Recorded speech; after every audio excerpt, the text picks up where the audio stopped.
Cup 2 podcast coming at you live this morning from the OC Rock Radio studio at Saddleback College. I'm Nick Nenad. I'm Jared Smith. And today we got a great show for you guys today. We're going to be predicting and kind of talking about the NBA and NHL playoffs. We'll also be starting the show with a little early MLB storylines. A lot of guys hitting home runs, some guys striking out a lot, and one certain pitcher is kind of running the MLB world right now. And he also hits. So, Jared, might as well jump right into it. So today, we wanted to start with Shohei Ohtani. We were just talking about him right before we came on air. Man, this guy has absolutely taken the MLB world by storm. He's hitting home runs, it seems like, every single at-bat. And he's also pitching, he's almost pitching perfect games as well. So a great start to the season for Shohei. What have you seen so far from him and the Angels? No, he has, I don't want to say exceeded expectations, but I feel that he has met the expectations that were very, very high to begin with. And I don't think many people thought that he would be able to succeed at both pitching and hitting. First of all, coming over in his first season in the MLB and with all the pressure, playing for the Anaheim Angels with that kind of, not as big of a market as New York, but a pretty big market, all of the hype surrounding him. And really, it doesn't seem to have fazed him. In spring training, he didn't really play as well, and there was a lot of doubts going in. Maybe this is too big of a stage for him. Maybe he needs to start, in the lower leagues first, in spring ball, the minor leagues, and then work his way up to the majors. But obviously, he started in the majors. And listen, 3 games in a row, he hit a home run in each game. And then comes out and he goes, 6.5 or almost 7 innings scoreless, a shutout. Yeah. And then finally, the A's got a couple hits off of him. But so far, he looks like he has things under control. The stage doesn't look too bright for him. And I hope that he can, keep his composure because, listen, the better that he does and as long as he continues to do well, there's going to be more hype and, more pressure. And I hope that he can sustain that pressure and he eventually doesn't fold underneath it sometime later in the season. Yeah, so far, it's like, and I get he's pitched against the Oakland A's twice, and that offense isn't the Houston Astros or the Dodgers or even the Angels offense, which has played really well this season. But I do think so far he has lived up to that stage. Like he's played very well, and it doesn't seem like he's phased one bit. Now, I think he's facing the Kansas City Royals in his next start, and what the Angels have done so far with him is it seems like they're pitching him every 7 days, and that is because a lot of Japanese pitchers, when they come over, they're used to only pitching once a week. So it works out for the Angels, since they're trying to do a 6-man rotation anyways, to pitch him every Sunday. So if you're an Angels fan and you want to get tickets to a game, you might want to get tickets to a Sunday game because that's probably when Shohei Ohtani is going to pitch. Games during the week, it seems like he's going to hit.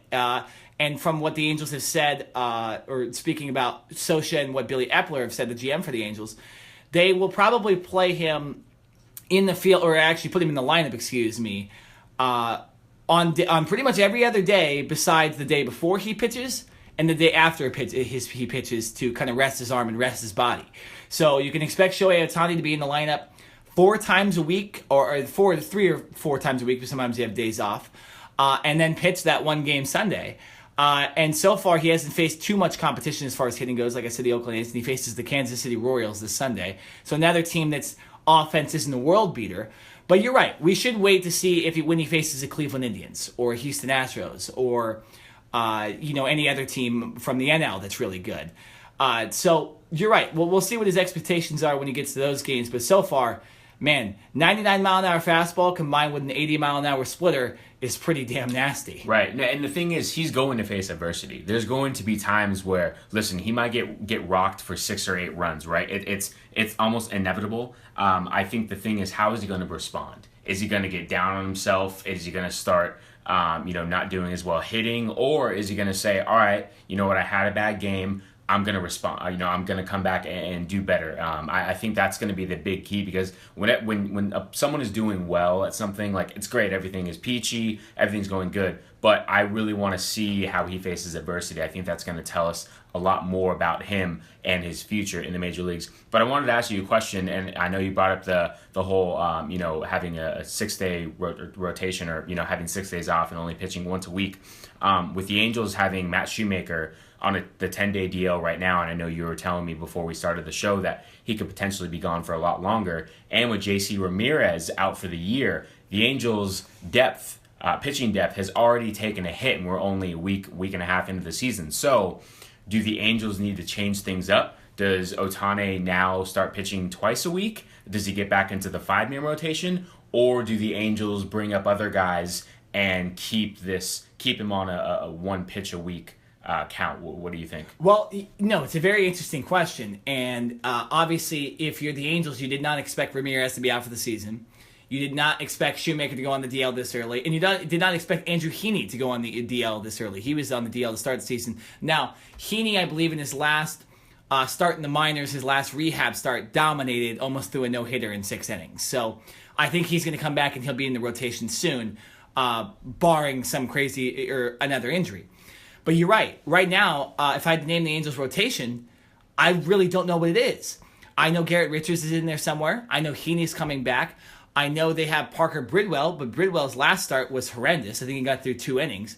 And I heard they're bringing up one of their top pitching prospects today to pitch. We're talking Wednesday here live on the podcast. If you're listening on YouTube, you might be listening to another day, and you might have already seen his start. But nonetheless, there's a couple no names. They're going to be in the Angels rotation. Tyler Skaggs. Yeah, Tyler Skaggs also. Yeah, my bad. But so the Angels rotation is looking like what it was looking like last year again. The difference is it seems like they have an ace. And to answer your question about should they pitch Ohtani twice a week, no. I think they have to just keep pitching him once every 6 to 7 days. Keep him on the same routine, so at least 1 game a week, you're going to have a dominating pitching performance. But yeah, the Angels need to, you can't do much about injuries. They're doing good enough hitting-wise. I think they're number 1 in the league right now as far as runs scored per game. I think they're around the 6 or 7 runs per game mark, which is unreal.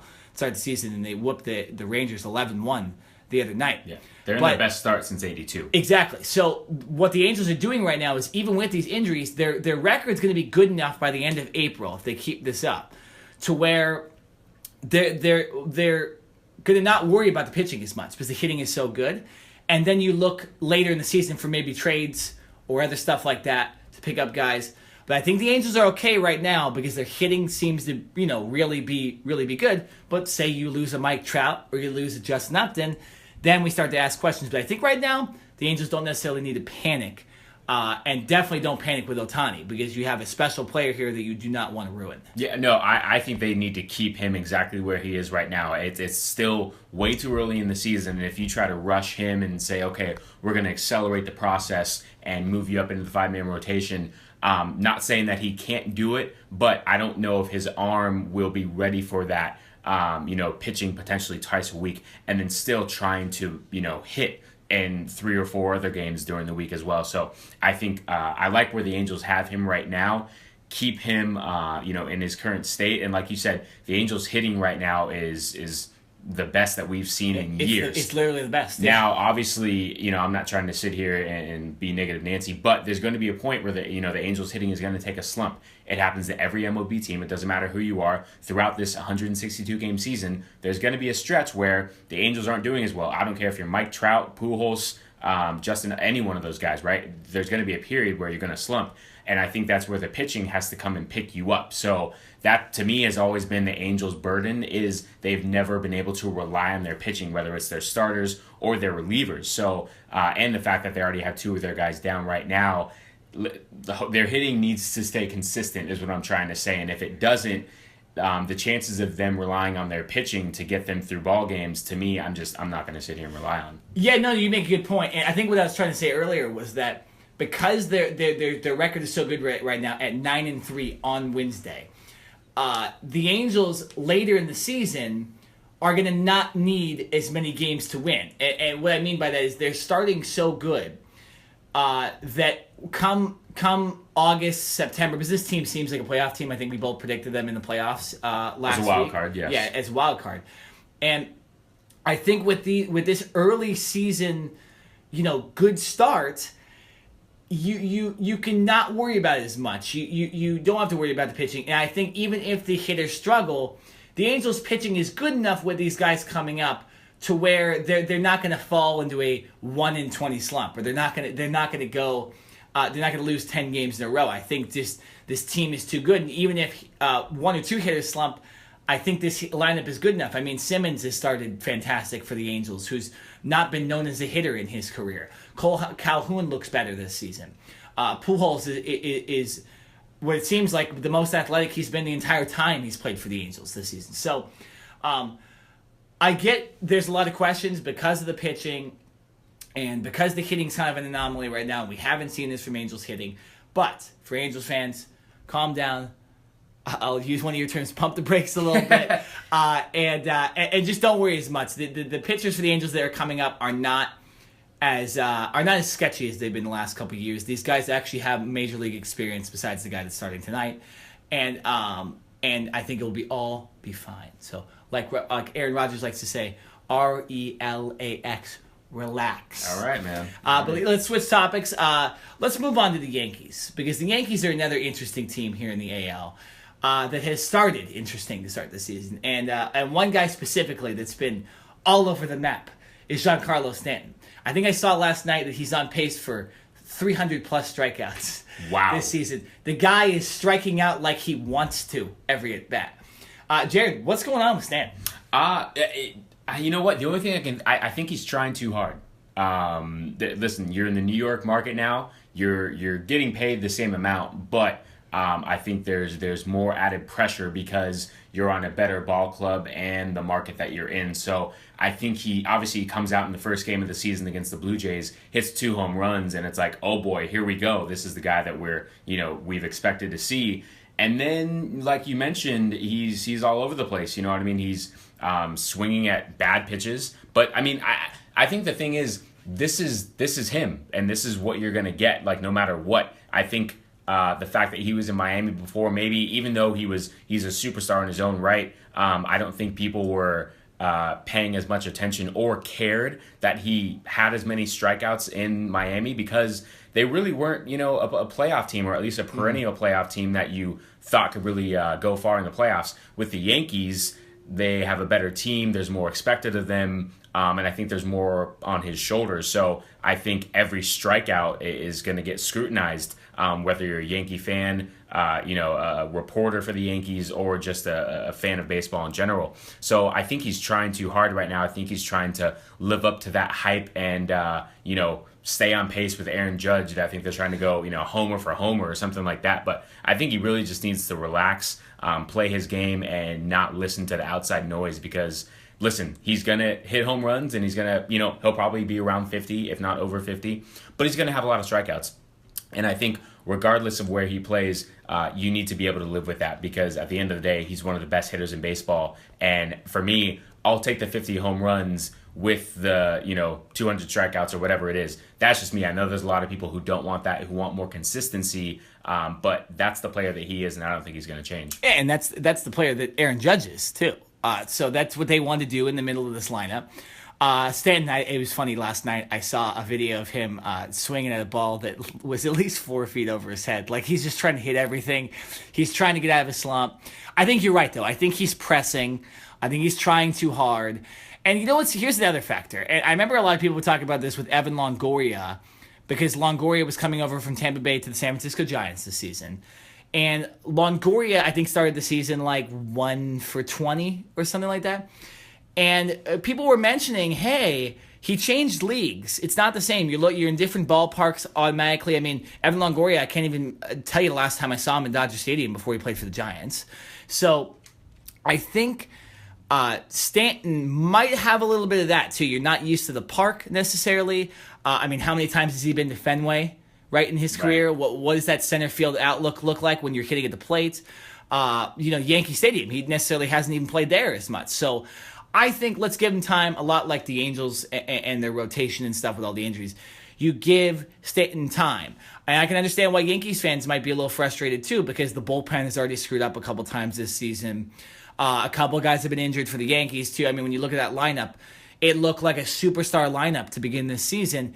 And now it's really the top four and then a bunch of younger dudes and guys that were, platoon players on other teams last year. So, Stanton and Judge, they'll get back to what they do. And Judge has been playing fine this season. I shouldn't even say that. But Stanton will get back, like you said, he'll get back to, what we're used to. And he'll start hitting bombs. And he'll start hitting those line drives, up the middle and to right field that people get scared of when he comes up to the plate.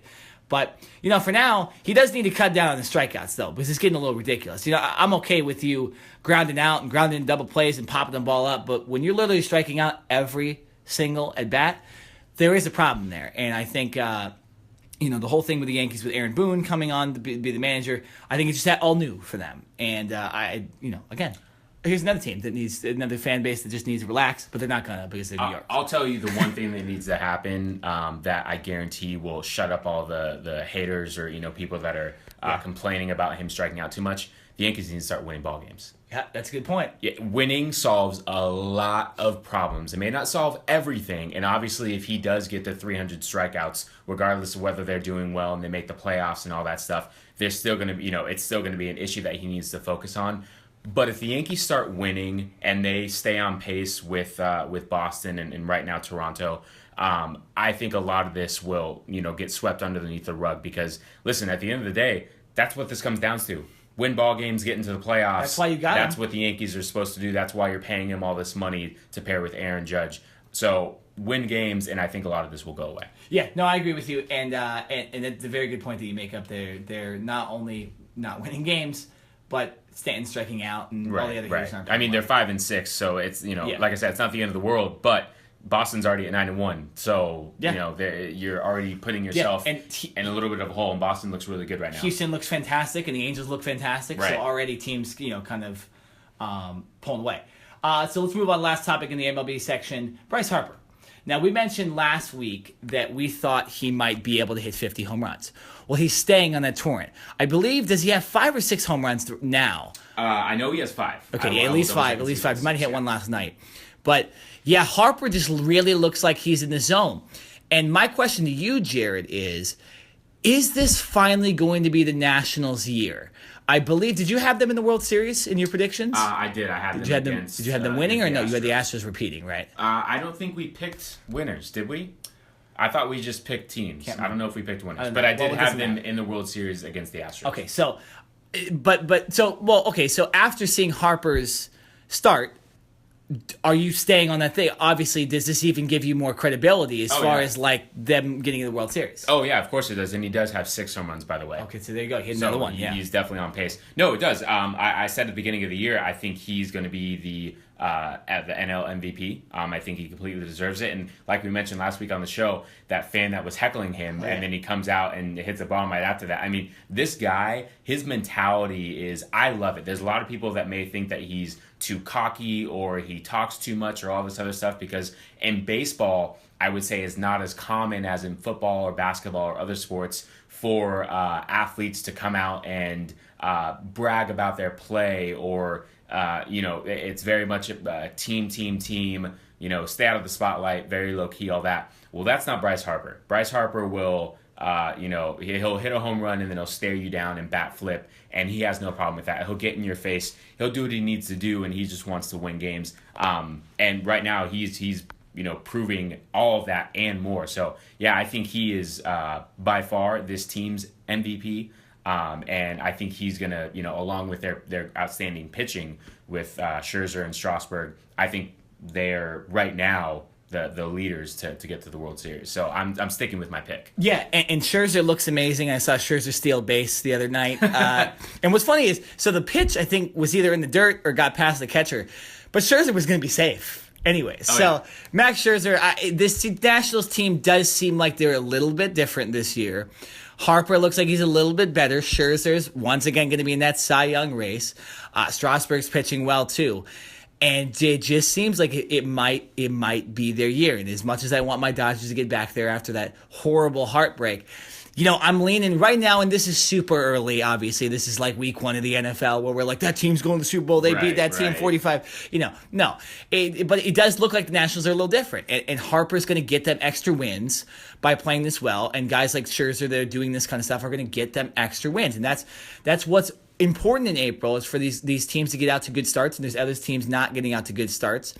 But no, I think you're right. When you had them in the World Series, your prediction's looking very good right now.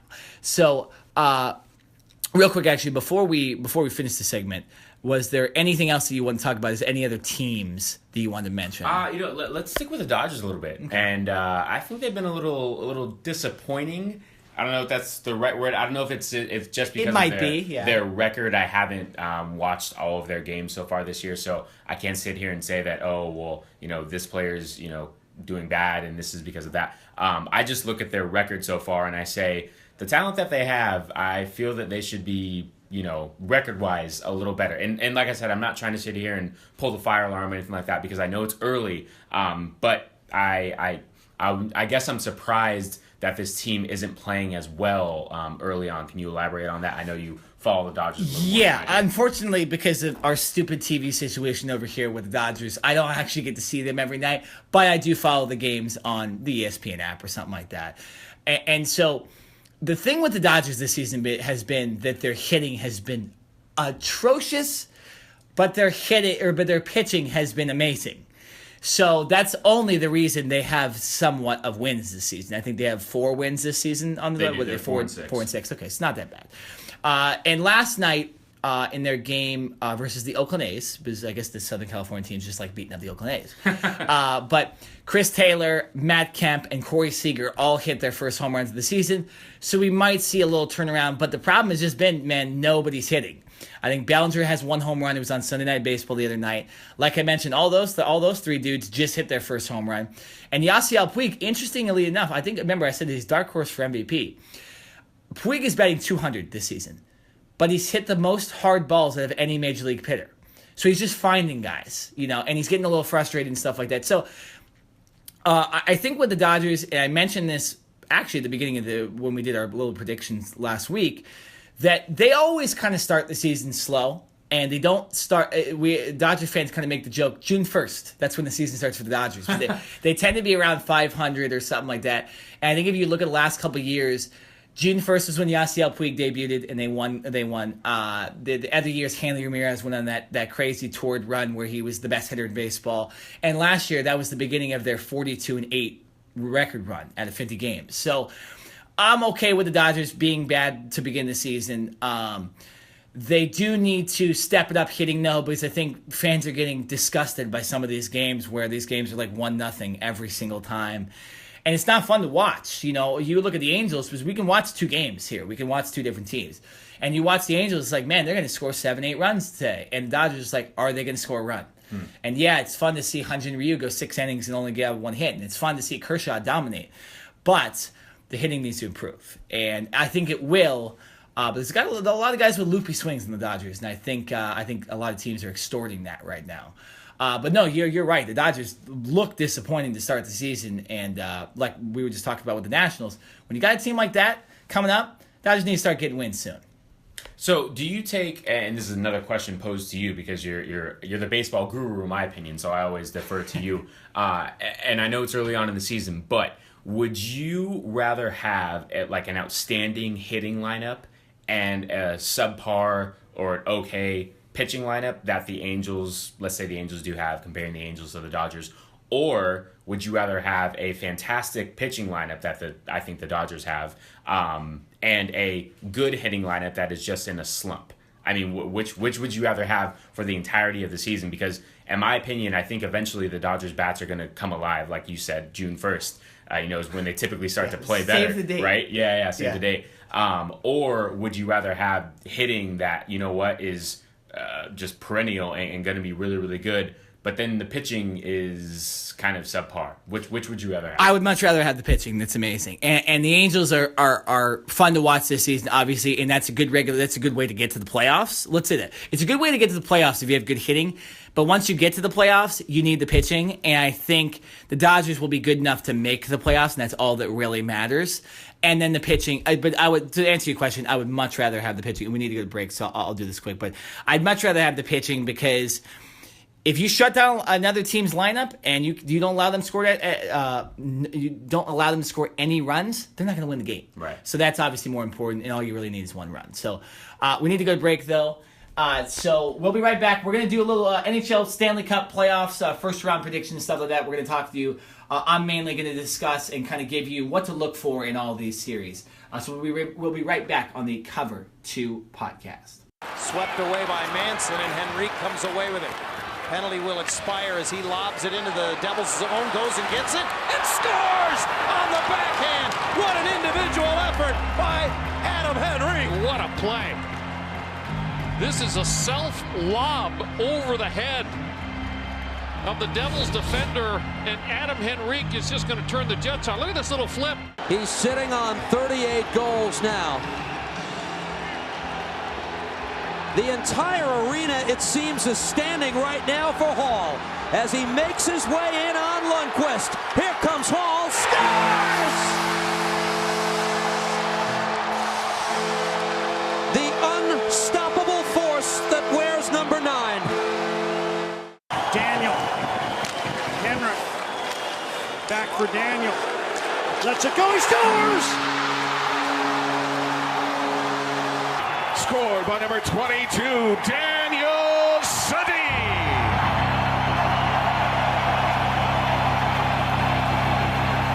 The assist to number 33, Henrik City.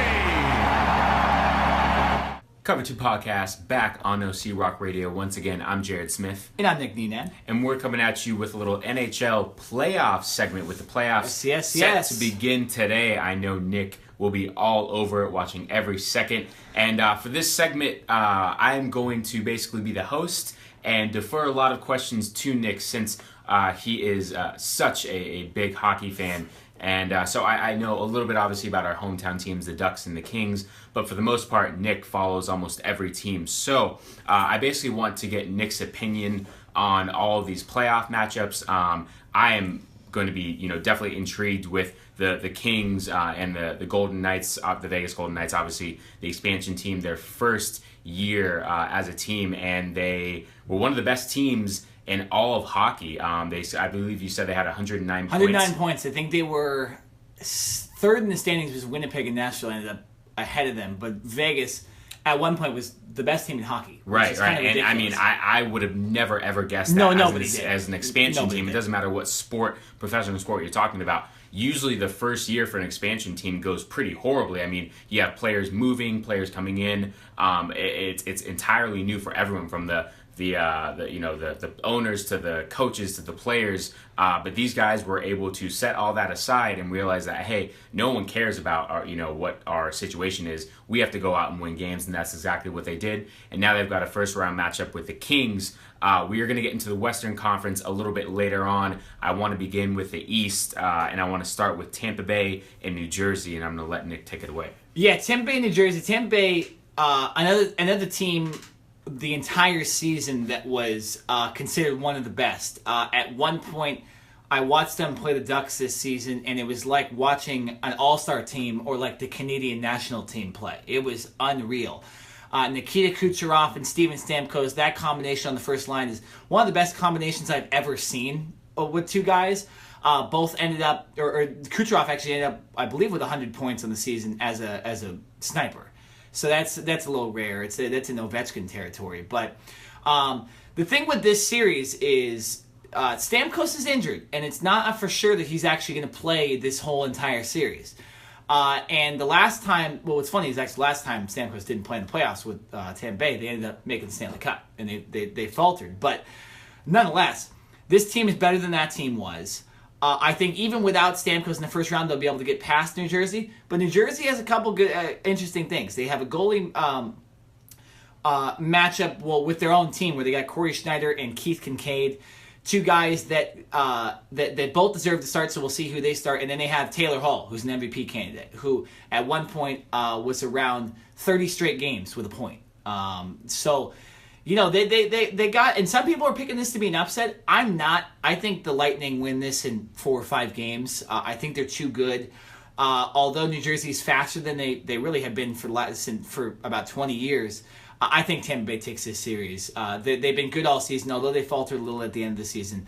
I think they're fine. I think they'll win this one easy. It was funny. I was looking at a lot of the reporters' picks and the NHL guys who follow on ESPN, and I think there's only one guy who picked New Jersey. Yeah, I mean, basically you're going everyone's on, on exactly. Tampa Bay. You're going out on the limb, and that guy probably lives in New Jersey. That's why I picked him. But, nonetheless, I think Tampa Bay's too good. There's no way they're losing to the Devils. Devils barely even made it to the playoffs anyways. Right, on to our second matchup, and this one seems a little more intriguing. The Boston Bruins versus Toronto Maple Leafs. Yeah, this is a good series. And going back to, I believe it was 2013, this is the year that Boston went to the Stanley Cup. Absolute heartbreak in Toronto. They were up 4-1 in Game 7 of their series back in 2013, another first-round series. They were up 4-1. They blew it in the last minute of the third period to go into OT, and then they blew it in overtime and lost at home in Toronto. So they're going to want a little bit of redemption, but this Boston team is really good. And although Toronto has Austin Matthews and has looked really, really good this season, I just think Boston's got too much talent. I think this series will go at least 6, possibly 7, but I think Boston takes it just because they have a lot of college talent on this team that is really outstanding. Ryan Donato, who played with the U.S. national team during the Olympics, was just signed. They have Charlie McAvoy, who's coming off injury. He's going to be healthy. And then, of course, the veterans, Zdeno Chara, Patrice Bergeron. This team's getting healthy at the right time, and watch out for them to go pretty far in this playoff. Yeah, do you take the regular season matchups, do you take that into consideration when you're factoring in these playoffs? Or do you think that it's, with injuries and all that other stuff, that it really doesn't matter? Because during the regular season, the Maple Leafs won this series 3-1. Yeah, and that's an interesting part of it. And Boston didn't start the season well, so I think one of those wins was early. But when you have two good teams, anything can happen. And if you look at some other matchups, you'll see a season series probably on there that went one way, and I will pick the team that I just think is going to win. I take it into consideration in some matchups just by the way they played in those matchups, but I think in Toronto and Boston's case, Boston's gotten better this entire season, and they haven't necessarily been playing Toronto the entire season. They played them earlier in the year, and they've gotten better later in the year. So I don't think this series matters as much, but an interesting point to bring up for fans. They're judging themselves. Right. Moving on, we've got the Washington Capitals against the Columbus Blue Jackets, who are one of the hottest teams coming into the playoffs, and they just beat Washington to end the regular season. But I think I know where you're going to go with your pick, but I'll let you take over. Yeah, the Caps, it's the age-old question. Can they get out of the second round? They're the Clippers of hockey. Oh, boy. The last 5 years, I saw this on the NHL Network, they haven't got past the second round. It was the quarterfinals 3 years in a row. The quarterfinals 2 years in a row, and the last 3 years they've been in the playoffs. It's been all second round exits, and they've lost to the Pittsburgh Penguins every single time they played them in the playoffs recently. If they were to win this series and Pittsburgh wins their series, they would play again. So the thing about the Capitals is not that they're going to win this series, because I think they'll win this series, but can they get past the second round? It's that simple. Can Ovechkin finally get to the Stanley Cup? Can Nicholas Backstrom step it up in the playoffs? Which goalie they're going to pick? Because I think they're starting Grubauer instead of Holtby. And Holtby's been their goalie the last couple of years. So it'll be interesting to see. Maybe putting in Grubauer at goal will change their fortunes. But I think they'll beat Columbus, although you mentioned Columbus has had a good end of the season. But the Capitals are just a good team. There's a reason they win that division every year. But yeah, Caps, this is more about the second round. And I almost feel like talking about this series or the Capitals' next series, because they just need to get out of the second round, plain and simple, or you're going to have to figure something out with this club because it's been too long. All right, and the final series in the East, it's the Pittsburgh Penguins against the Philadelphia Flyers. Pittsburgh took all 4 games during the regular season, and just on paper, doesn't look like the Flyers have a good chance to win. No, and this is one of those where the season series absolutely donates what's going to happen in this season or in this series. The only possible way Philadelphia is going to win this series is if they did what they did if they do what they did in 2012, which is literally just try to beat the hell out of the Pittsburgh Penguins. And what I mean literally, I think there was 300. There was 200 penalty minutes in some of those games last time.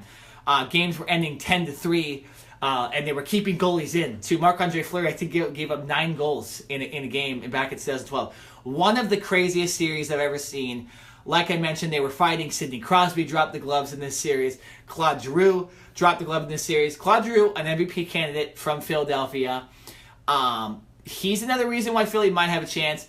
But, the only reason Philly's going to win this is if they just try to beat them up. They try to take the stars out of the game. Guys like Evgeny Malkin, Phil Kessel, Sidney Crosby. Get them out of their head, make them want to fight, make them want redemption, all that stuff. But yeah, this Pittsburgh team, there's a reason they're the back-to-back champs. They're not going to lose to Philly unless something crazy happens. Right. Just so to recap all of your teams in the East moving on, you've got Tampa Bay over New Jersey. Absolutely. You've got Boston over the Maple Leafs.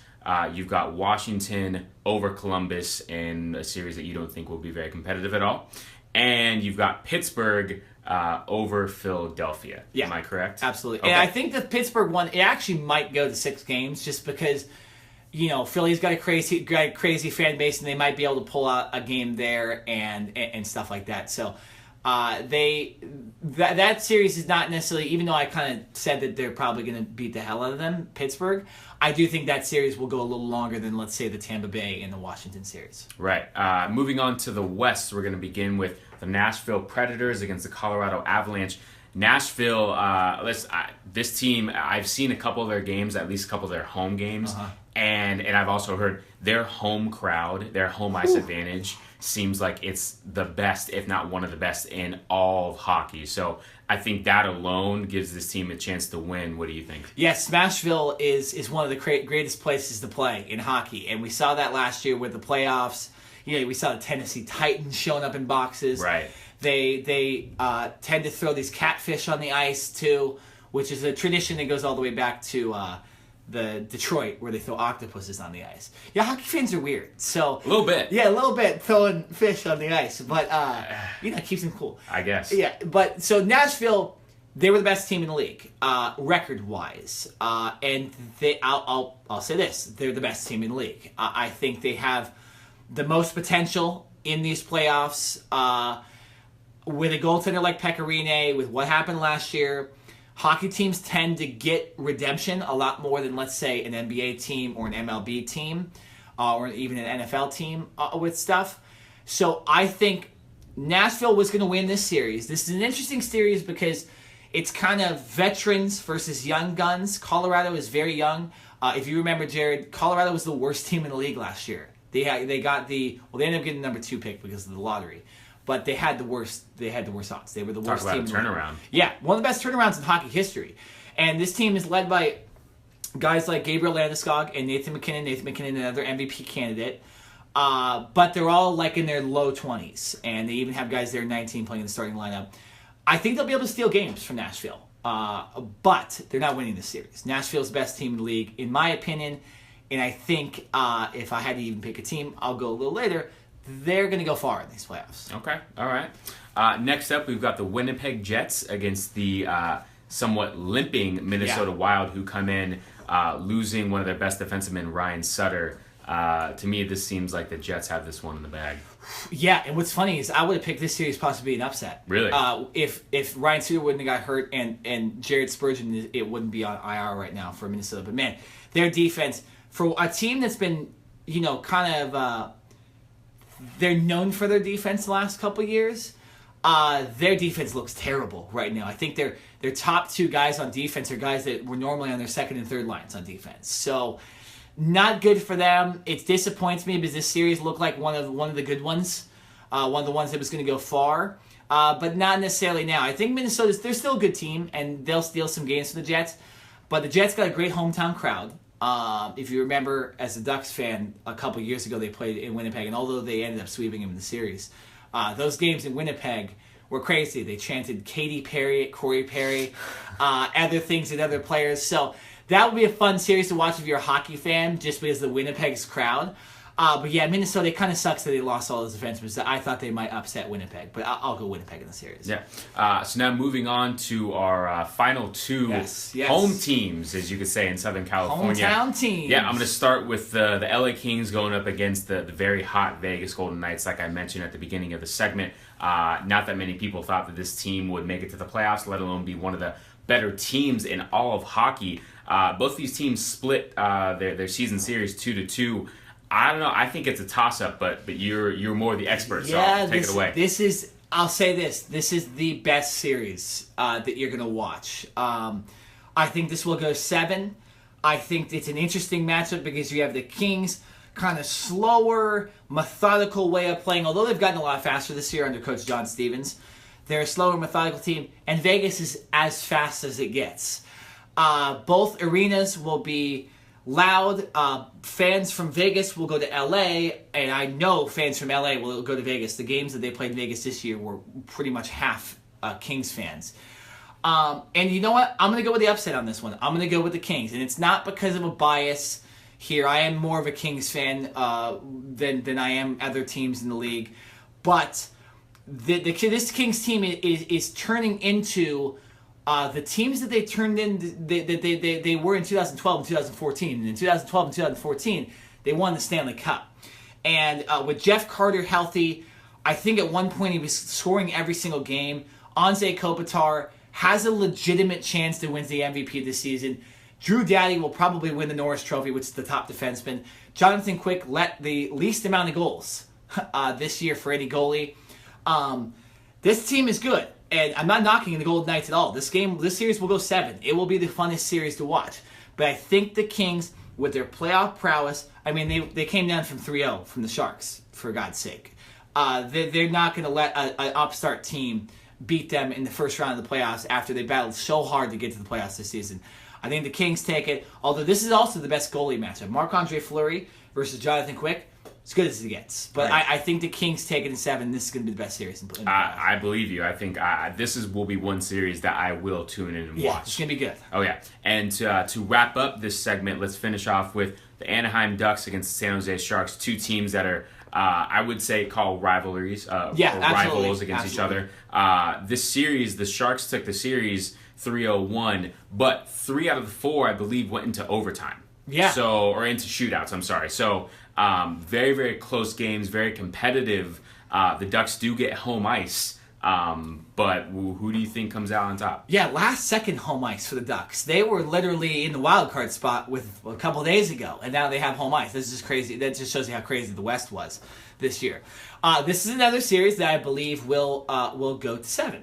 And it will be a good series. I don't think it will be as good as the Kings and Golden Knights, but the Ducks and Sharks, this is a rivalry. It's NorCal versus SoCal.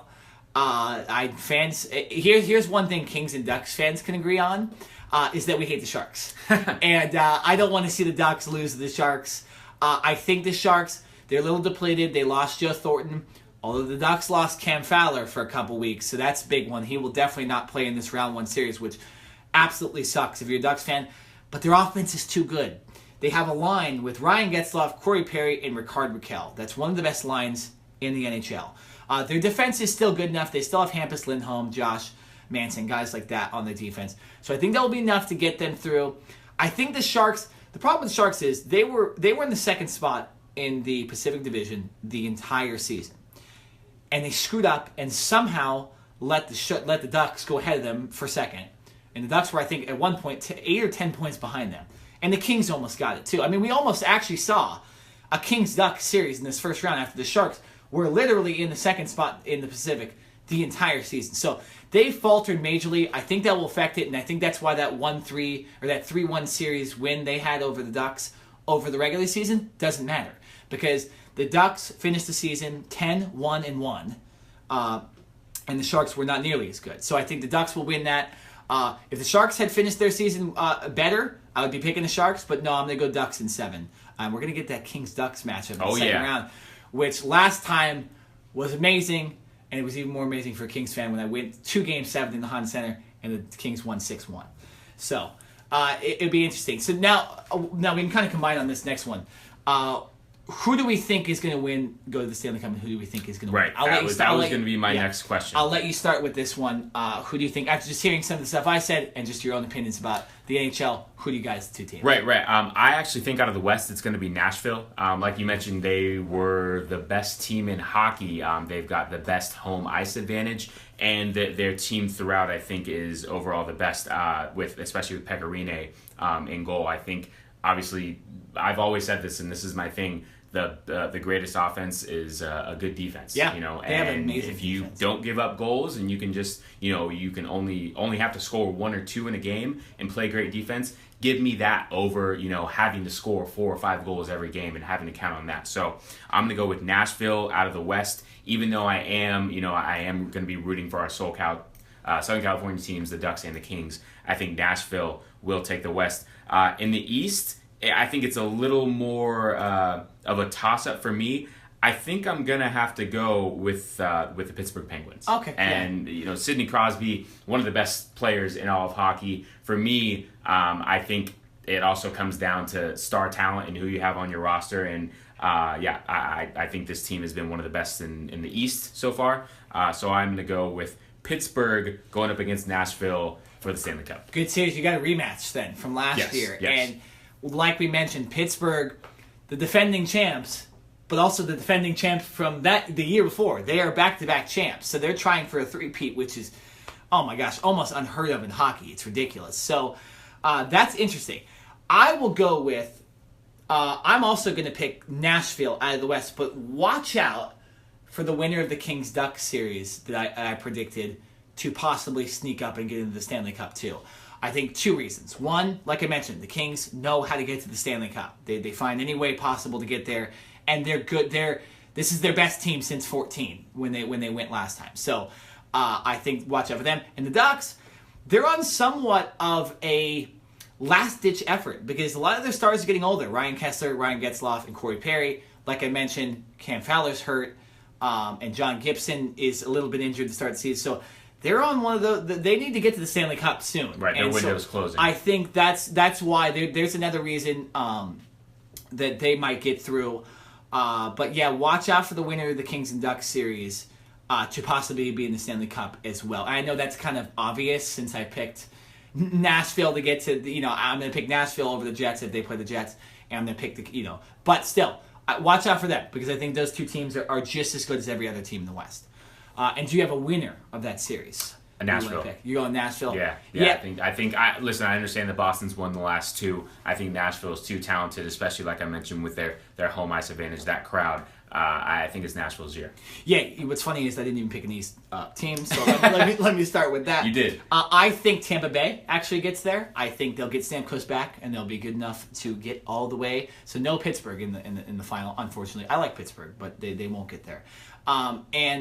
But so if I had to pick, I'm gonna go with Nashville as well. I think the Predators have been the best team, or at least one of the best teams all season, and the defense is just too good. PK Subban, Roman Josi, 2 of the best defensemen in the league.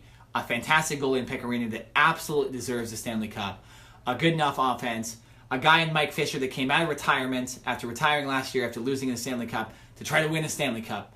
And so I think Nashville gets it too. But I'm also going to say this. I think if the Kings or Ducks get in, I think they also win. I think the West is going to win the Stanley Cup. Yeah, I think the West is going to win the Stanley Cup this year. The West has seemed to be the better conference the last couple of years, besides Pittsburgh. Really, besides Pittsburgh, they've been the best. But yeah, so it'll be a good playoffs. And it starts today if you're listening on Wednesday. And if you're not. I believe there's 3 games today. Yeah, 3 games. I think it's Tampa Bay and... No, why don't you just tell me because I'm going to get it wrong. Yeah, you are. It's fine. Already got it wrong. Just wait. Yeah. Today we have Minnesota and Winnipeg. Okay. I believe that is the first matchup. The second game will be Pittsburgh and Philadelphia. And then the final game, the nightcap in a sense, because we're on the West Coast, will be the Kings versus the Golden Knights. Yeah, so if you're a hockey fan, you're watching tonight on Wednesday, you're going to want to watch that Winnipeg. Yeah, you want to watch every single game. but because that Winnipeg crowd, you're going to see them tonight. Philly, Pittsburgh is almost a must-watch, and then Vegas and the Kings, like I mentioned, I think that's going to be the best series. But yeah, it's a fun little segment right there. We wanted to get you your hockey needs for all you hockey fans out there. But we're going to get a break. We'll be back with a little Do You Care, Jared? I think we know how to play this game, so we'll be right back on the Cover 2 podcast. This is the most disgusting thing that has ever happened in the history of the company. And there was a warrant out for Conor McGregor's arrest, and they're looking for him right now. His plane cannot take off. He cannot leave the state of New York with this warrant. He'll be grounded, and I'm assuming eventually, if they don't catch him, he'll turn himself in.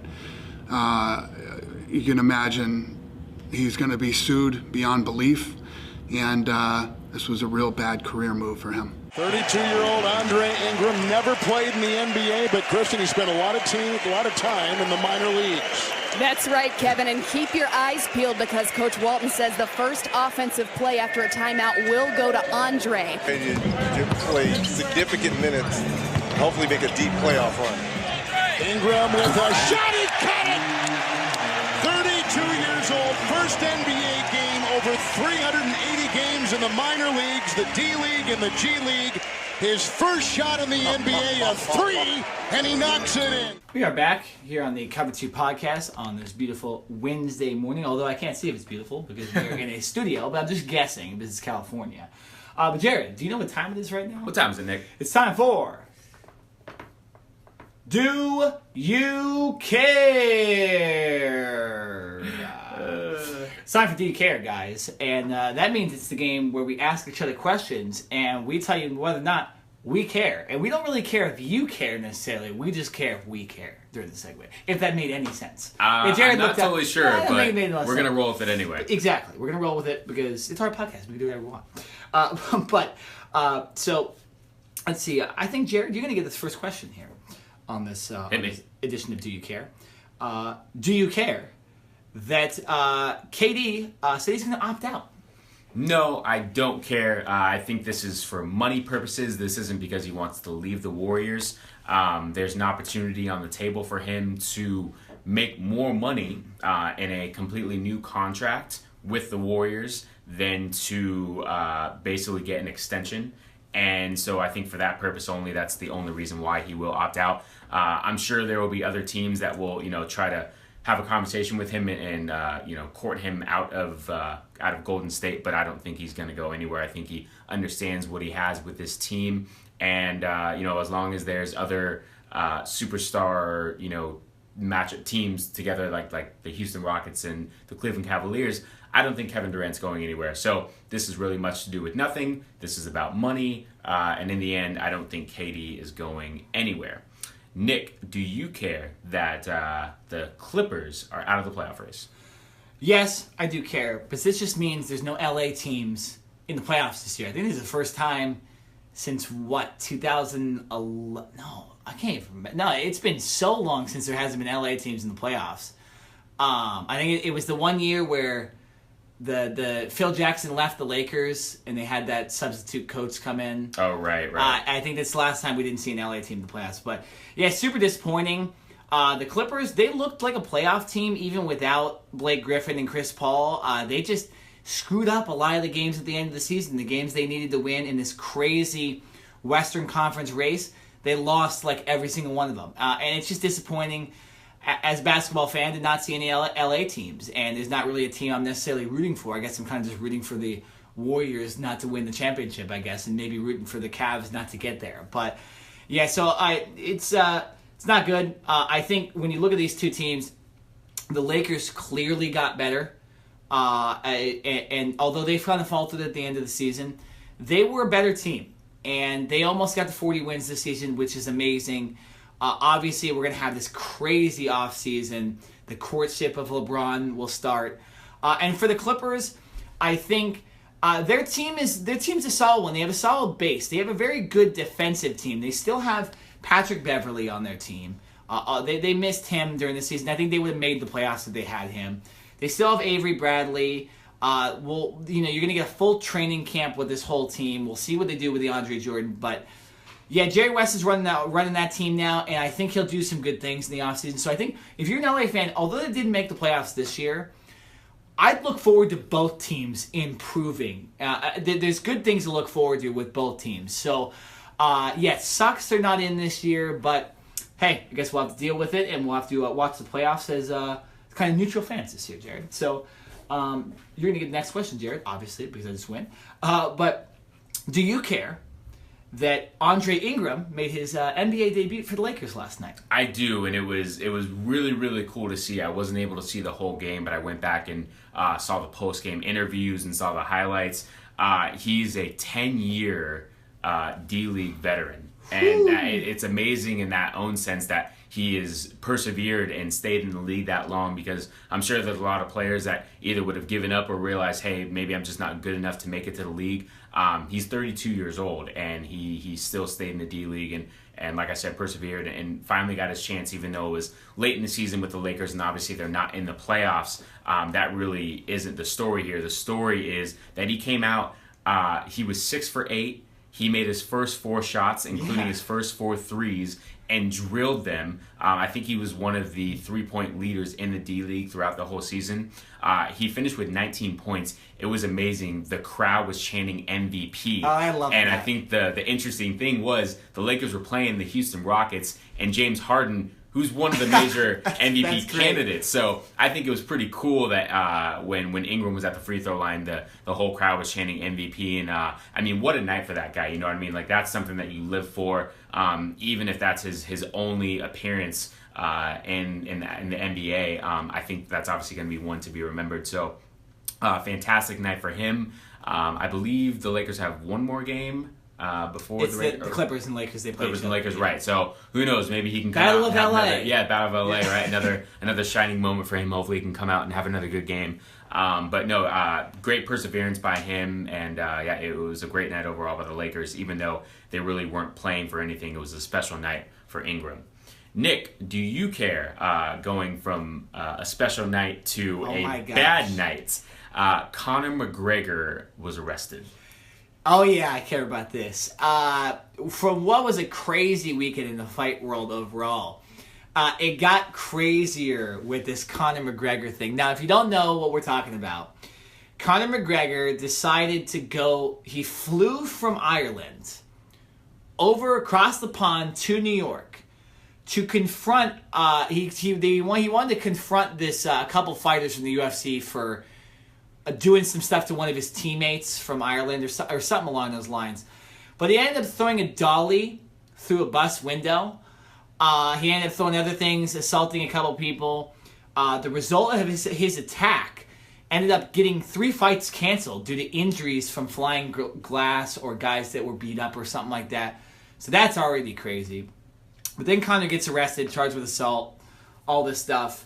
But nonetheless, the main events actually went off without a hitch. Here we're talking about UFC 223. I mean, we've been talking about Conor, but the UFC 223 main events went off without a hitch at all.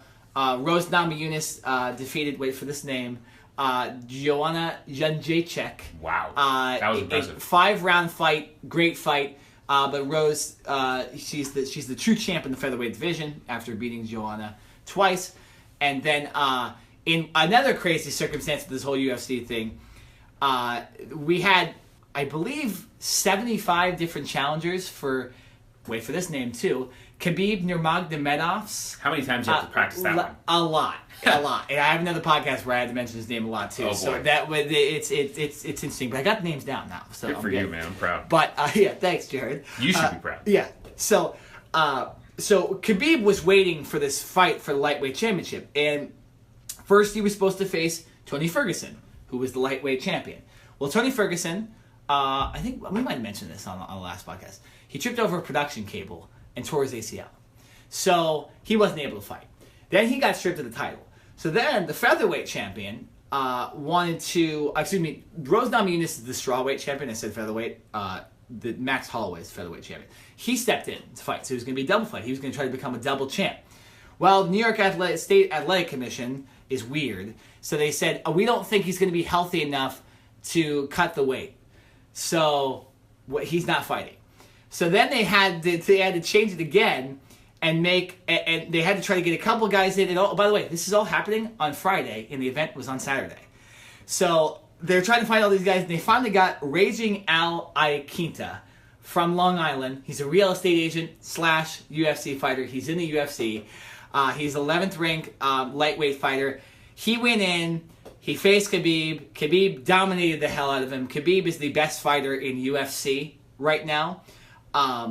But, you know, and a lot of people were saying, oh, well, this is Conor's way of, with the whole bust thing, of being scared of Khabib because Khabib is such a great fighter. But nonetheless, you know, Khabib called out George St. Pierre, so we'll probably have that. But yeah, Conor's arrested, and I don't know how this will affect his legacy. I think any other fighter gets fired from the UFC, but Dana White knows what he has, and there's a reason he didn't fire him, and there's a reason he said, "Oh, but bad things are going to come" or whatever. Right. No, Dana, you know this is just promotion for whatever fight he's going to do. He sees dollar signs. Absolutely. So this is just promotion. I wouldn't worry about it. But a very crazy weekend in the fight world over this week. All right, Jared, last question. Do you care that Anthony Rizzo went to the DL this week? No, I don't care. The story, I think, is more interesting than anything. This is funny. Rizzo, the Chicago Cubs were in Cincinnati playing the Reds over the last weekend, and Rizzo, after the series, went on the 10-day disabled list with back tightness. And the reasoning for his back tightness was supposedly because the bed that he was sleeping on in the Cincinnati hotel was not good. So he said the next time that they go to Cincinnati to play, he said he's going to, instead of sleeping on the bed, sleep on the floor, which to me is kind of interesting because if you have back problems at all, even if you don't have back problems, sleeping on the floor does not seem like a good way to take care of your back.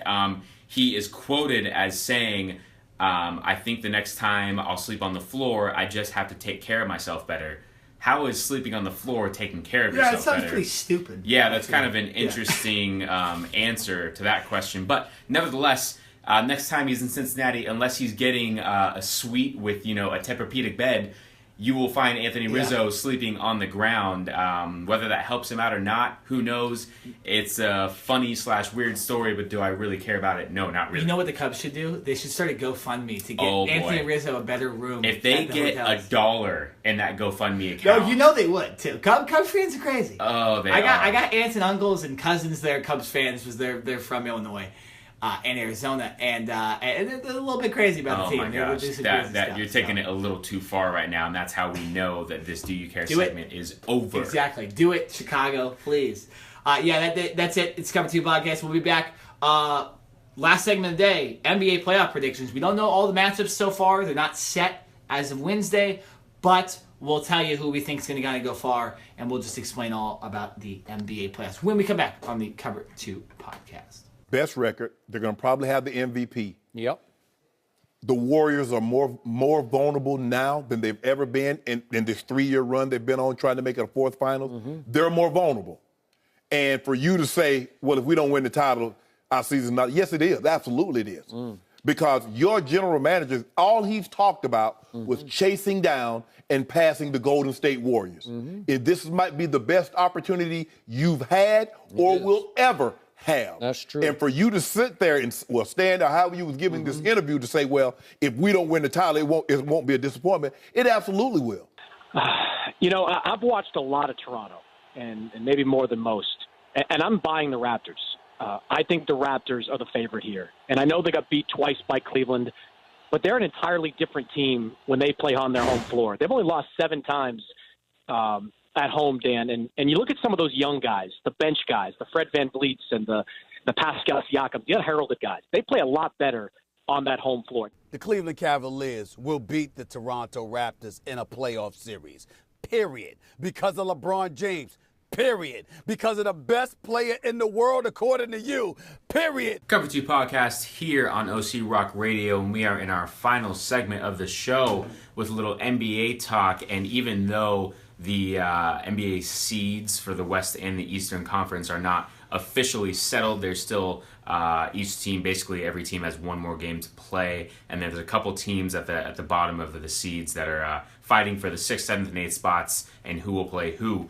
but we have a pretty good understanding and idea of at least which teams are going to be in the playoffs, and we're going to try to predict some of the seeds, some of the teams going in, and then who we think will win and advance. So, Nick, let's start with the Eastern Conference. Let's talk a little bit about Cleveland, because obviously Cleveland is, always been for the last couple of years the perennial team to come out of the East as the number 1 seed, and right now they're sitting as the number 4 seed with a chance to move up to number 3 seed. But let's talk about Cleveland for a minute and just your thoughts on their season and what you think. Well, we should talk about Cleveland because no one ever talks about Cleveland, right? Of course not. Yeah, but no, here's the interesting thing about Cleveland being the 4 seed is that, and we were just wondering this too, because we saw someone predict Philadelphia in the Eastern Conference Finals, and we're like, what the hell? But then we looked at the standings more, and we're like, oh wait, that could actually happen. And the way that could happen is Cleveland being the 4 seed means if they win their first round matchup against, who would they play in the first round real quick? Cleveland right now would play Indiana. Okay, so when they beat Indiana, they'll play Toronto. Toronto's not going to lose their game either. Toronto's a good team. So you have the 1-4 seed play each other, because the NBA is not like the NFL. They don't have highest seed play lowest seed. It's just a bracket. So that means Toronto and Cleveland in the second round of the playoffs, which leaves the 3-6 seeds matchups to play in that next round, which means one of those teams will get in. Philadelphia is that 3rd team to get into the Eastern Conference Finals. So, yeah, this is very interesting, and Cleveland needs to win tonight. I believe if they win tonight and they tie Philadelphia in record, they have the tiebreaker. So they'll win. They'll be 3rd seed. So this is well, actually, the season end tonight. I keep saying that, but does it end tonight or tomorrow? I believe it's tomorrow. Nonetheless, I think it's tomorrow. Yeah, nonetheless, in their final game, the Cleveland needs to win. Or they're going to have a tough test. And they're probably, if I had to guess, Toronto's going to give them the most fits in this playoff. But Boston being the 2nd seed, they're not really that good anymore without Kyrie. So, although the record shows that they're not really in it. But yeah, so let's talk about Cleveland. You want to talk about Cleveland. This team has improved a hell of a lot from earlier this season. All those trades kind of seem like it worked out. Jordan Clarkson, Larry Nance Jr., George Hill. Right. All these guys. So Rodney Hood. Exactly. Those trades really did work out, and Cleveland does look like it's primed for at least a run at the Eastern Conference Finals. We were looking at it earlier, and we're like, man, they might lose in the first round. Depending on who they play, they might lose in the first round. So, yeah, Cleveland, they're looking good now. And especially we see Golden State kind of struggling with injuries. Steph Curry's going to be out, and Houston's an anomaly. We don't really know what they're going to do in the playoffs. Cleveland looks good right now. Yeah, they do. You know what? It's weird. It's like you always just want to sit here and say, "Oh, Cleveland's going to make it," right? Yeah, they have LeBron James. They're just book them into the finals. And this year, even with all of those additions that we just mentioned, I don't know if I can just sit here and pencil them in. Now, I'm not saying that Philadelphia is going to beat them, or obviously Boston losing Kyrie Irving. That's huge for them. If Kyrie was still playing, then I would seriously consider picking Boston. And then even with Toronto. But I think these teams have enough, and I don't think it's going to be easy series for Cleveland like before, where first round it's a sweep, and then second round it's 4-1. You know what I mean? I think these series are going to go longer, 5, potentially 6 games, and I think that the wear and tear could potentially get Cleveland if they get to the Eastern Conference Finals against Philly or against Toronto. I think that only gives that other opponent a better opportunity to come in and have an upset victory. So, in the end, if I'm a betting man, yes, I would put Cleveland into the finals. But I think this year, like I said, even with those additions to the roster, I think it's going to be a lot harder for them to get to the finals. And guess what? If you do, you are going to have to more than likely play Houston or Golden State. So I don't really like Cleveland's chances this year of winning, regardless of what happens and what plays out. I think it's going to go to one of the Western teams that we will get to in a minute. But I just wanted to touch on Cleveland for a minute and get your thoughts, because obviously they still have LeBron James and they have those additions, but I think this year's a different dynamic, and they're a different team than they were before, especially not having Kyrie, trading away Isaiah Thomas, all the hoopla and the ups and downs of this season. But it's interesting, LeBron, I believe this is the first year in his career that he would play all 82 games. Wow. No rest breaks, no real major injuries. So I think that's a big accomplishment for LeBron. We'll see, how his body will hold up in the playoffs, because obviously throughout the year he gets a couple rest days. Now he hasn't had any of those rest days.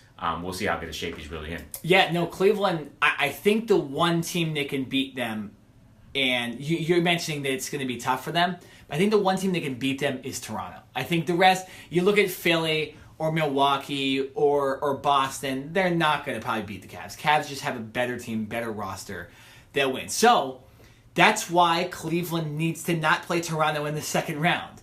And they need to win this game and get third seed. So this last game of the season for Cleveland is huge. And who does Philly play? Well, actually, who do they both play? Philly and Cleveland. So right now, Philly's the number 3 seed. They will play Milwaukee. I'm actually saying at the end of the season. Do you know who they're going to play at the end of the season? At the end of the season. I have to pull that up. Yeah. Well, but why are you pulling that up? So you don't want to play Toronto in that second round, because then it's early. You don't want an early exit, right? Then, early exit from the playoffs means LeBron, early exit from the Cleveland Cavaliers. Right. So you can almost book LeBron's trip to either Philly or LA or wherever the hell he's going to end up. But yeah. So actually, you want to know who Philly was playing tonight? Philly and Cleveland. So Philly's playing at home against Milwaukee. That's a potential matchup right there. And then Cleveland is at home against the Knicks, so that's more likely. So Cleveland's going to win. Right. The Knicks are terrible. But, yeah. Okay, so it's very interesting. So we know Cleveland's going to win. More than likely. Right. I mean, if they don't win, that'd be ridiculous. They don't deserve to be third seed. But, yeah, so not only does Philly have a chance to beat their playoff opponent, but they also can get the third seed with that. So that's pretty interesting. This East playoffs, I think, let's say, if Cleveland gets third seed, the East playoffs won't be as interesting as we want them to be. But if Cleveland gets 4 seed, man, the East playoffs are going to become a lot more interesting than they have the last couple of years, with potentially Cleveland not being there in the second round, or being there in the Eastern Conference Finals. That'd be crazy. Anything else you want to talk about with the East necessarily? That was basically it. I just wanted to touch on Cleveland. Listen, I understand that Philly, trust the process. This is their first time in the playoffs since 2001. They have a very, very young roster, and other than, I believe, like J.J. Redick and maybe a couple of other players, their core, guys have never been to the playoffs before. So they're really relying on talent instead of experience. But watch out for this team, right? You have Joel Embiid, Ben Simmons, Markelle Fultz is finally back. You have a good young nucleus of players. I think this team is going out and they're saying, we don't care that we don't have the experience. We'll match up against anyone. Yeah. You saw what they did against Cleveland. It was last week or a couple of days ago when it was in Philadelphia, and they matched up against Cleveland and they ended up beating them. This team right now they're hot, and even though they're a really, really young team, I would not be surprised if this team makes it to the Eastern Conference Finals. How many wins did Philly have this year? Philly had, I believe they were close to 50. That's ridiculous. I know, right? I'm sorry, they're at 51. That's amazing. Good. Talk about a turnaround. Good for Philly. Yeah, it reminds me of Colorado. Well, here's the thing, though. How many first-round draft picks have they had in the last 5-6 years? Good point. This is supposed to happen. Give them too much credit. You're right. This is supposed to happen to them. Exactly. It's about damn time that after all those number 1 overall picks that things finally start to pay off, because I'm sorry, I don't know about you, but I was getting tired of seeing this team get number 1 draft pick year after year, and then keep tanking and saying, trust the process. Well, people finally trusted the process, and guess what? The process is here. So, I'm rooting for Philadelphia. I think they're, whoever they play in the first round, more than likely Milwaukee, I think they beat them, and I'm hoping that they move on to the Eastern Conference Finals. Hopefully against Cleveland. I think that'd be a really, really good matchup to see in the East. That'd be interesting. Yeah, Joel Embiid. There'd be a lot of trash talk. I think so. And LeBron. Yeah. If they had a series together, that'd be great. Oh yeah. So that's interesting. So you want to move on to the West? Yeah, let's move on. So why don't you, before we start, because we were talking about this off air, why don't you kind of explain to everybody what can happen with the West? Right. So in the West, there's still a lot more movement that could happen. There's 7 teams that are already slotted into the playoffs: Houston Rockets, Golden State Warriors, Utah Jazz, Portland Trailblazers, New Orleans Pelicans, San Antonio Spurs, and Oklahoma City Thunder. Those 7 teams are in the playoffs. The Minnesota Timberwolves and the Denver Nuggets are fighting for that final 8th seed. And right now, Minnesota is in. So let's just assume that Minnesota stays in. So we have those 8 teams in. But there's still a lot of movement that could happen.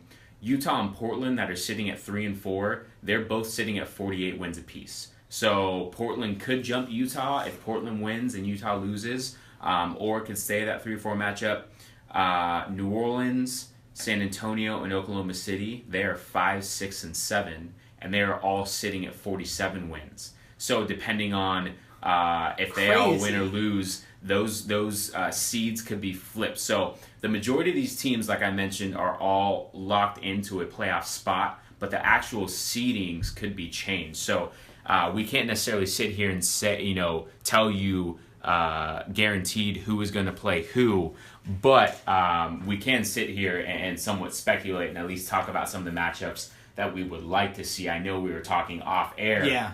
And at least for us, the 2 matchups that we think will be really, really interesting is one, Houston playing against Minnesota, with Minnesota on all that young talent, Karl Anthony Towns and all those players. And then Golden State going up against Oklahoma City, obviously the Kevin Durant, Russell Westbrook. Yeah. I think those would be 2 fantastic matchups in the West. Well, or flip-flop, too. Right, I'd be okay with seeing Minnesota and Golden State, and I'd be okay with seeing Houston and Oklahoma City, too. Because it's just, you want to, you watch the first round in the NBA, in the first round tends to be, okay, the teams in the middle will have, interesting series to watch, and then the teams at the top and the bottom are going to just get train wrecked. Right. I think for once it's going to be a little different this year, where we might actually have some good teams, some talent, playing Golden State and Houston, who are the top 2 seeds, clearly, in that first round. Yeah. But like you mentioned, this all could just change, and freaking Portland could end up being the 8th seed or whatever, or I don't know if that could actually happen. They could end up being the 7th seed. That's crazy. And they could go from 4 to 7. They've been 3rd seed the whole season. Actually reminds me of what the Sharks did in the NHL. You're just such a high seed the whole season, and you end up 7. Yeah, playing Golden State. Portland could go from, there's another matchup. Hosting the first round series against New Orleans potentially to having a first round away series against Golden State. That's another series I'd like to watch. Right. There's That's really interesting. So, to me, the less attractive matchups as it stands right now, Utah would play against San Antonio, and Portland would play New Orleans. Those 2 series don't seem like, not interested in those. Blockbusters. Yeah. I think it would be the 1-8 matchup and the 2-7. What I want to see in those 2 matchups is San Antonio show that they're for real, somewhat. I mean, obviously, I don't know what's going on with Kawhi. Utah, Rookie of the Year. Yeah, Donovan Mitchell, too. I just don't think they can go that far. And I'd like to see Portland, sweep New Orleans real quick and show that they're legit. I think Portland's better this year than a lot of people think. I have always been a Damian Lillard fan. Yeah. I don't think he's gotten the respect that he deserves because of the market that he plays in. True. But when he gets on that national stage, Damian Lillard, along with CJ McCollum and some of those other players, that's a good team. Well, I don't take that team lightly. And they've had they have a lot of chemistry. They played with kind of the same dudes for a while. Yeah, they have the same starting lineup of Alfred Camino, like I said, Dame Dollar, CJ McCollum. They got a lot of guys that have been there, and they added Nurkic last year too. Yeah, they did. It was a great center. So those would be all interesting playoff matchups. Now let's talk about the West. Do we really think anybody's getting out of it besides Golden State or in Houston? Or are these injuries really going to affect Golden State? I think they actually might. They will, but here's the thing. They still have 3 other All-Stars. You got KD, Klay Thompson, and Draymond Green. Thank you. I'm sorry, Draymond. I didn't mean to disrespect you like that. But no, you still have 3 other All-Stars, and obviously Kevin Durant, who is probably, in my eyes, the second best player in the world, only behind LeBron James. So, yes, you lose Stephen Curry, and of course you want him on the court, but until they play the Rockets, I don't think that is really going to hurt them that much, because I don't think there's any other team that in a 7-game series can beat Golden State. Now, without having Steph Curry, and this is almost going back to what I was talking about with the Cavaliers, I think it will make these matchups go an extra game or 2. Yeah. So, instead of having a 4-game sweep and, finishing really quickly and having a couple of days to rest before they move on to their next round matchup, I think now they're going to have to play an extra game or 2. So that's an extra game on your feet. So I think that type of situation will happen. But until they get to the Western Conference Finals hopefully against the Rockets, I don't think that the Stephen Curry injury is really going to affect them that much, in my opinion. See, the one thing I'll say about this, and the reason I brought it up, is because Golden State is 4-4 since losing Steph to that knee injury. That shows right now, and I'm going to steal this a little bit from what Stephen A. said on ESPN a couple days ago. What it looks like now is that Kevin Durant hasn't been able to really take this team for himself. And it brings up the interesting point, we can kind of debate this too. Is Kevin Durant real? Because you say he's second best player in the league, but is Kevin Durant really that good if he can't even lead this Golden State team, who I know is injured to play? They lost McCaw too, who's one of their solid players off the bench. Can he really lead this team to the promised land, or is it really Steph that was the guy all these years that was doing this for him? I don't know. What do you think?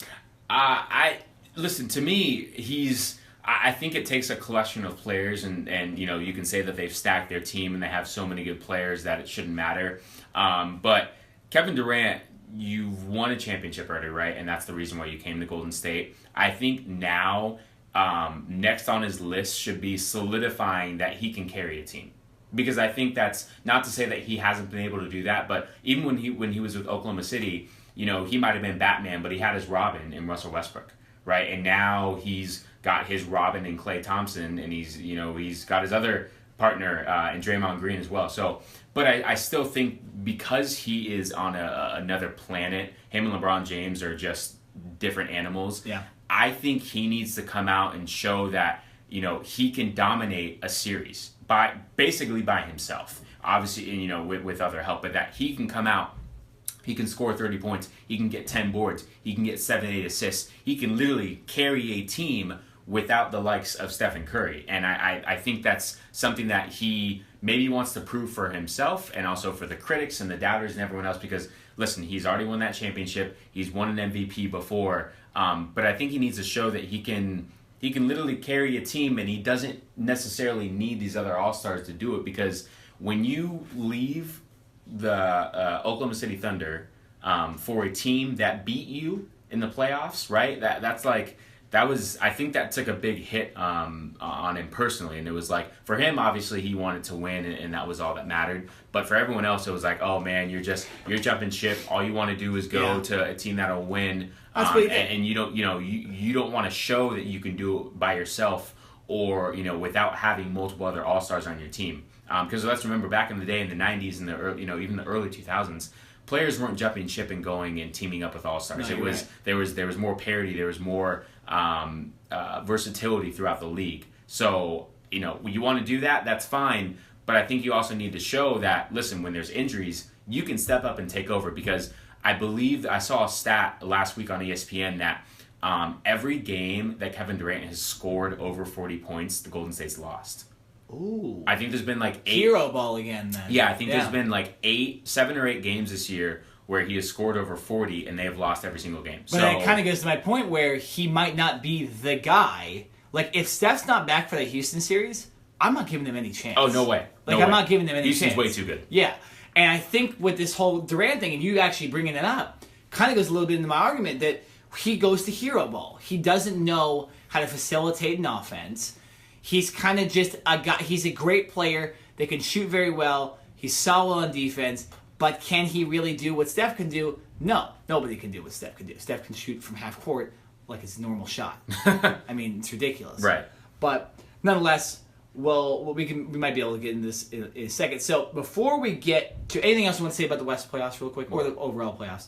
Okay, so nothing. But let's go, before we get into our finals picks, let's do Rookie of the Year and MVP in the NBA, but I think these are the most interesting. I'll start. I think it's between Donovan Mitchell and Ben Simmons. I think Donovan Mitchell should be the Rookie of the Year this year. I think he's come out of obscurity completely. I think Ben Simmons also technically shouldn't even really be a rookie. This is a thing that went all the way back to Blake Griffin. And if you did you see his shirt the other night? Donovan Mitchell's shirt? Rookie, the rookie sweater. He was wearing a sweater that it was said rookie, and it had the definition of a rookie, which didn't constitute necessarily Ben Simmons as a rookie. Nonetheless, though, I think Donovan Mitchell deserves it more. I think Ben Simmons has a lot more help on his team.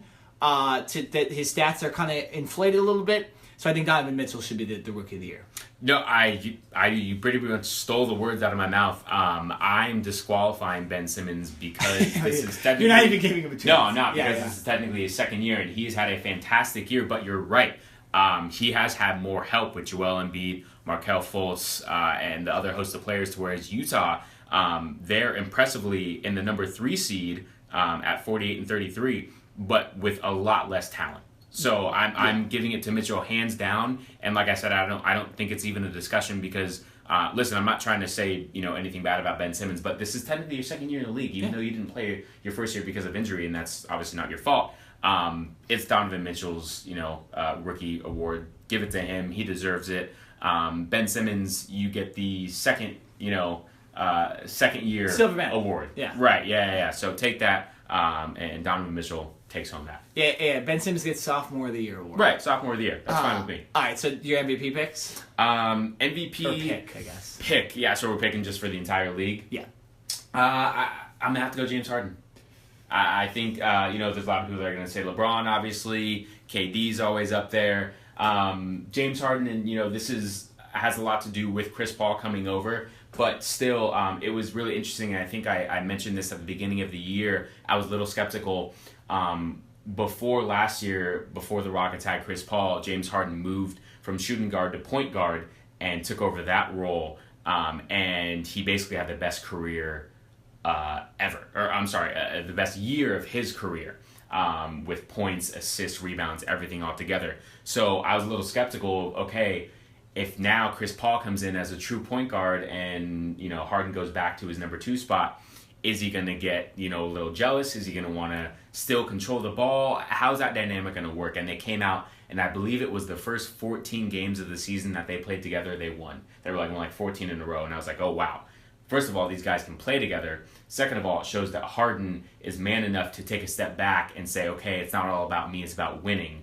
And his numbers are still fantastic. So along with their record being the number 1 in the West and, his numbers, I'm giving it to Harden. Yeah, I'm actually going to go with Harden as well.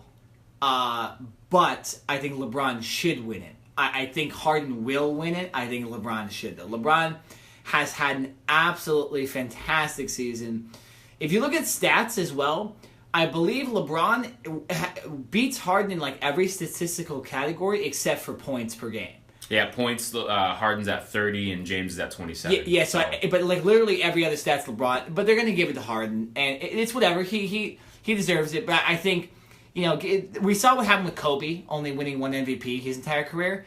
That's obviously not the case. He was the MVP more years than not, and so I think I want guys like LeBron to get MVPs, stack up their records, make him really, what he is. He's a legend. He's one of the best players to ever play, so give him the MVP, but he's probably not going to win it. It's going to be hard. Yeah, no, like I said, LeBron, it's almost every year, it's okay, LeBron's going to be in the it's like Mike Trout in baseball. You know what I mean? Yeah, he's going to be there, and he's going to put up the numbers, and it's like LeBron's fault. He's been so great that now he has to do something out of this world to get it, because it's okay, LeBron, you almost have to average a triple-double every year. You have to average 25, 10, and 8. That's you, and if you don't do that, then you're going to get scrutinized and heckled, right? But if you do that, then it's just LeBron had another good year, So he has to do something amazing.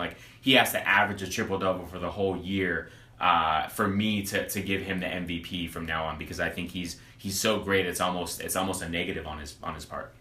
All right, so we'll move on to, you heard our MVPs, Rookie of the Years. We'll move on to the finals, just like hockey in this segment before. I'll start with this one. I think I'm going to go a little crazier matchup. I'm going to go Houston-Toronto in the final this year. I think Toronto finally gets past Cleveland. I think Toronto's better than Cleveland, so they'll get there. And I think Houston, there's injuries for Golden State are going to pile up too much. I think Houston's going to find a way to get in there. And we're going to have a good old U.S. versus Canada NBA Finals that ABC will hate because they don't get the ratings because the games are in Canada. Wow. So, I just think those two teams are going to get in. And it would be great. Wouldn't it be great if we have 2 other teams that are actually in the finals? Yeah, I'm tired of seeing Golden State, and I am tired of seeing them. So I'm going to try to speak this into existence. Okay. Houston and LeVar Toronto. Ball. You're going to speak it into existence? existence? Exactly. Hey, but real quick, did you see Jordan Crawford? He was wearing Zoe 2s. I think he's the first NBA player to wear Big Baller Brand stuff. And he said, I'm with LeVar or whatever. But so real quick, I just wanted to mention that to you. The Big Baller Brands is moving up, Jared. We might have to talk about it. That's not good. We haven't talked about it in a while. We haven't, thankfully. Yeah, so who are your finals? As much as I said I don't want Cleveland in the finals, I think they are going to get there. Okay. I think it will be Cleveland and Toronto. Not to say that they will be Cleveland and Toronto in the Eastern Conference finals. I'm hoping it isn't. I really think Philadelphia is going to get there along with Cleveland. But I think in the end, LeBron James is he's still too much, and he can still, unlike, or at least, we haven't seen Kevin Durant be able to do that. I think LeBron James has been able to carry a team when needed, especially in the playoffs, and lift that team up along with the other additions that they have. So I think Cleveland will get back to the finals for the umpteenth time again. And I also agree, I think it's going to be Houston. Houston is too good. I think they're the best team in the West, even with Steph Curry back healthy for Golden State. I think it's Cleveland's time. I think that matchup would be fantastic. I think Houston against Golden State in the Western Conference Finals would go 7 games, but I think Houston, because they would have the home court advantage, I think they win and go to the finals. So I'm going Houston versus Cleveland, and I'm actually picking Houston to win the finals. Yeah, I think James Harden, it's finally time for him to win an NBA Finals. Never won in his career. Neither has Chris Paul. Yeah, Chris Paul. So I think that'd be really, really cool to see both of those guys win first year that they team up together and they're able to get the job done over Cleveland. I think Houston's winning too, especially if they play Toronto. I think that even proves it. But yeah, I think Houston wins. They've been too good this all season, and it's going to be hard for me to pick against them. Now, we got to go off air in a second, but I want to bring this up real quick. This thing with the Humboldt Broncos hockey team, the bus that crashed up in Canada, terrible tragedy. Just wanted to give you guys that me and Jared are thinking of this team right now. Our thoughts are with this team. 15 people killed in this terrible bus accident with a semi truck. I will personally be leaving a couple sticks outside my door. That's the tribute that we're doing tonight as the playoffs start in the AHL. I'll be leaving sticks outside my door in honor of these guys, because that's just. You're riding a bus to a game. I mean, we've all done this for football games, for baseball games, for myself, and almost every NHL player goes through the minor league hockey system. So terrible tragedy that came up there. Just want to mention them real quick. I wanted to mention the hockey segment, but I forgot, so I wanted to mention them right now as we went off the air. But so other than that, though, good podcast today, Jared. Yeah, great show. Obviously, we have, I believe. We have to decide whether we're going to do our NFL draft predictions next week or the week after. We'll figure that out, but we'll let you guys know. For this podcast, this is a good one. Can't wait for the NBA and NHL playoffs to start. Oh, yeah. It's that time of year again. Yes, it is. That time of the year, at least. But as you hear the music go on, it's been the Cover 2 Podcast. I'm Nick Greenan. I'm Jared Smith. And this has been, of course, the Cover 2 Podcast.